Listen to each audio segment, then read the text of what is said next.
Hello everybody and welcome back to Jake's Tech Stuff, and we are presented with the first part of our new sort of storage come CCTV come whatever build, and this of course is the server case. Now this case is from a company called CodeGen, that's how I'm going to pronounce it. It's a rack mount case. It's the 4U600V2.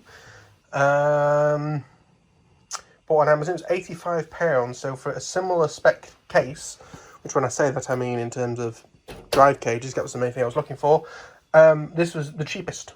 And also it is a server case. You can properly put it into a server.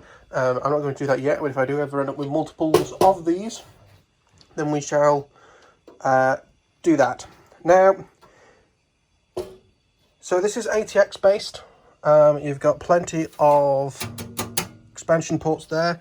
Your motherboard I/O goes there. This is where actually two 80mm fans go. These 80mm fans came with it. They can go in there like that. I'll show you a problem with those in a moment. So yeah, two 80mm fans go here, and then there's your ATX power supply. Here's all your leads from the front. We'll get to that in a moment.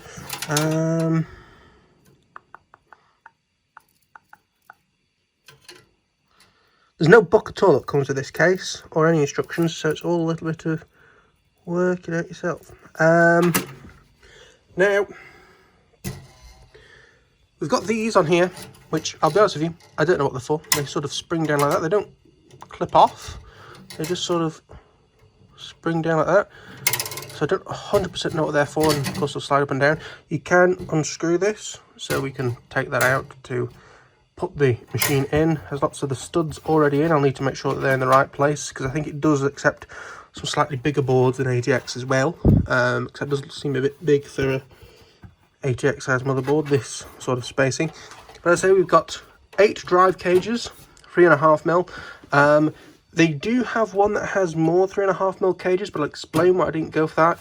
And also, I mean, I think there is also two 2.5 spaces in here, possibly meant to be here. I mean, they look, I know they're a bit small now, don't look through the viewfinder, but possibly fitting them on the extra bit of motherboard if you're using ATX.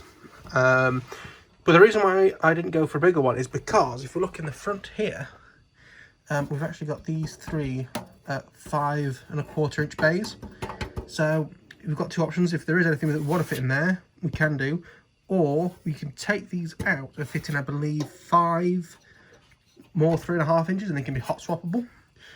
Also, if we look here, we have our sort of front panel, I suppose. So we have on and off button, a USB, I'm going to presume 2. We've got one at either end. I'm looking at this upside down in the viewfinder on my phone. So reset button. Also got which is that? So we've got power LED, hard drive activity LED, and 2 network activity LEDs, which I presume is not going to work on my consumer motherboard. But yes, now the main problem I've found with this case so far, it is nice that it comes with 2, I think they're 120, hope they're 120, I'll explain, yeah, they're 120. Because the 2 120mm fans in the front, which fit to these brackets, they do come pre-screwed in, so they sort of screw to the frame, and the frame itself screws in here. You can see where the screws are for those, and they blow directly over the drives, then obviously over the rest of the machine. That does mean that you wouldn't be able to fit water cooling in the front of it, because they mount, I believe, like this. So unless you're using like a 120mm and you fit it in a really special way, that's not going to work. Also, I think they're only thick enough for a fan and not for a radiator. So I guess for that, if I didn't show you that already, you can lock the front up as well. And it just has this sort of nice, classy grille design. It does have a little bit of mesh filtering in the front of that as well, so that's very nice. You can also, by the looks of it, remove these handles. So if you don't want them and do want to make just like a sit-down computer case, you can do. It's 600mm wide, sorry, front to back, and then a normal U left to right, I believe. So for example, this is a 4U. I could get, say, a 6U small rack and have room for like a 2U redundant power supply, or what they call UPS. I'm just going to use the normal one. Possibly found one on eBay and swap the batteries. Possibly if they're cheap enough on there. So yes, back to these fans. So as I say, it comes with two 120s for the front and two 80mm for the back. Now the problem is they're just powered, basically. So they just have 12 volts going in there and then they run full blast. They're not controlled by the motherboard, which, considering this is going to be in a house and not a server room, it's going to be a bit of a problem. So, I went on Amazon, got some of these. These are the same fans that I use in my gaming PC, which you saw built on this channel as well. So I ordered two of these 120s and two in 80. Now, I actually did two orders on that day. I ordered two of these fans, two of the smaller fans. And then another order, I ordered some fan splitters and some fan lead extensions. So these were two separate orders. What I received today in one package was that whole complete order that I ordered second, and then one fan from the other order. I have another 120 in another box somewhere, supposedly coming today, and the 280mm are coming tomorrow. This is why Amazon have recently been annoying me. So yes, we do have one fan that we can now fit. So I suppose I'll get a screwdriver and do that, and that'll be like the first part of this build. Right, so you join me on my sort of computer desk, and these front pieces that were in the sort of front of the hard drives, they are actually not square, they are slightly rectangular, so this is longer than across here. So they do want to go a long way around. It is that way around in the case, so the longer ways go top to bottom, which means that in theory you could fit a dual radiator in here if you had enough room for the radiator. So actually you have to have the fan, because of this lip, you have to fan first and then the radiator behind, and then you've got issues with the drives behind. Maybe if you for some reason are doing a performance based machine, and maybe you're going to do what I suggested and use the 5.5 inch drives at the side to convert into 3.5 drives. It's a performance-based server, so you do need water cooling, although possibly better options for you. Then possibly, but I'm not doing that. Another thing I thought I would just bring up is the reason why I bought these fans, because they are a lot cheaper than Noctua's, and I know that they are incredibly quiet. I mean, I have my gaming machine on now. I can't hear it. I actually hear my older machine a lot more. To be fair, it has a lot more fans in it. The gaming machine has 3, whereas the my older PC has 6, and they are like Corsair cheapos or Cooler Master cheapos, one or the other. But no, I'm really impressed with these. They're relatively cheap. Fingers crossed all the rest of them will come. Now, in the package with the fans, you do get 4 fan screws, and what you have at the end, can I use the multiple cameras on an iPhone? You do see it has this sort of little notch in, and the idea is to, I presume, is to help you sort of get into the plastic on the fan. Only problem is this is black, and there's silver.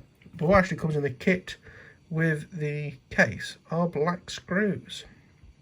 Some of the black has come off because it was in a fan, and clearly these are just painted by the looks of it, not even anodized or anything that nice. But I'm going to use these to try and make it a little bit nicer. I'm going to mount it so that the fan cable comes out the bottom. I don't think there's any, like, this side has to be top and this has to be bottom. I don't think it works like that. So we can just screw it in however we like, and the cables come then underneath the drives and into the motherboard. These do have quite long fan cables. I mean, whoa, very long. So depending on where the fans connections are for the motherboard, might not need them. But anyway, for now, we shall just get this fan installed, because I don't have all of them. Alright, so the fan is in, screwed in with the black screws. I just put them in diagonally and then tighten them up. I did slightly over tighten one. Remember, you are only screwing into the plastic of the fan. So one of them basically just spins now, but it's held in with me, it'll be fine. So now what I've got to do is get them to actually screw into the case. Now, the cable here, I was just going to run it there and then it can do whatever it likes, basically.